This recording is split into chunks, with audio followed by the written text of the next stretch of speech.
श्री साक्षी गोपाल जी के भक्त। बहुत पहले की बात है। गौड़ देश में दो ब्राह्मण निवास करते थे। इन दोनों में एक कुल और आयु दोनों में बड़ा था और दूसरा नई अवस्था वाला साधारण कुल का था। दोनों तीर्थ यात्रा करने के लिए घर से चले।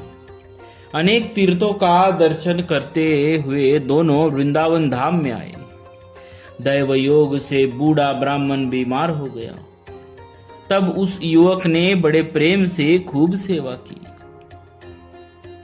स्वस्थ हो जाने पर उसने अति प्रसन्न होकर वृद्ध ब्राह्मण श्री गोपाल जी को साक्षी बनाकर उसे अपनी कन्या देने की प्रतिज्ञा की।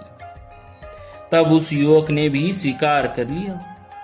दोनों वृंदावन से चले और घूमते घामते घर को पहुंचे। तब उस युवक ने वृद्ध से कहा कि अब आप अपनी प्रतिज्ञा का पालन कीजिए और अपनी लड़की का विवाह मेरे साथ कर दीजिए। वृद्ध ने अपनी स्त्री तथा कुटुंब वालों से पूछा। उनकी सम्मति न पाकर अपनी प्रतिज्ञा से टल गया। युवक ने पंचायत जोड़ी। पंचों ने पूछा कि कोई स्त्री या पुरुष तुम्हारा गवाह है? उसने कहा, इन्होंने श्री गोपाल जी को साक्षी बनाया था, अतः वे ही साक्षी है। तब सब पंच बोले, इस सभा में आज लिखा आप पढ़वी करवा लो। यदि श्री गोपाल जी आकर साक्षी देंगे तो तुम्हारे साथ बेटी का विवाह कर दिया जाएगा। तब वह युवक वृंदावन आया और वृंदावन वासी श्री गोपाल जी से बोला, आप मेरे साथ गांव को चलिए और साक्षी दीजिए। ऐसी लिखा पढ़ी मैंने करवा ली है। उत्तर की प्रतीक्षा में वह गोपाल जी के सामने बैठा रहा। बैठे बैठे कई पहर बीत गए। उसने अन्न जल कुछ भी ग्रहण नहीं किया। तब भगवान श्याम सुंदर बोले, प्रतिमा चलती नहीं है।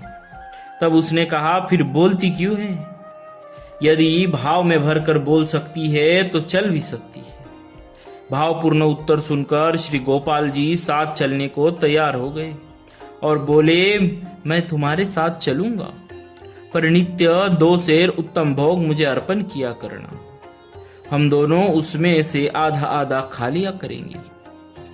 दूसरी प्रतिज्ञा यह है कि मैं तुम्हारे पीछे पीछे अपने पैरों के नुपुरों को बजाता चलूंगा। उनकी ध्वनि तुम्हारे कानों में पड़ती रहेगी। पीछे घूमकर मत देखना। जहां घूमकर मुझे देखोगे बस मैं वही रह जाऊंगा। अब आगे आगे भक्त पीछे पीछे भगवान वृंदावन से चले। अब आगे आगे भक्त पीछे पीछे भगवान वृंदावन से चले।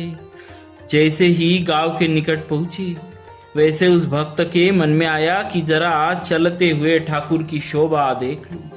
घूमकर देखते ही श्री गोपाल जी खड़े हो गए और मंद मंद मुस्कुराने लगे। भक्त ने कहा कि थक गए क्या? अब तो बस थोड़ी दूर ही चलना है। भगवान ने कहा, मैंने तो पहले ही कह दिया था, अब मैं यहां से आगे न जाऊंगा।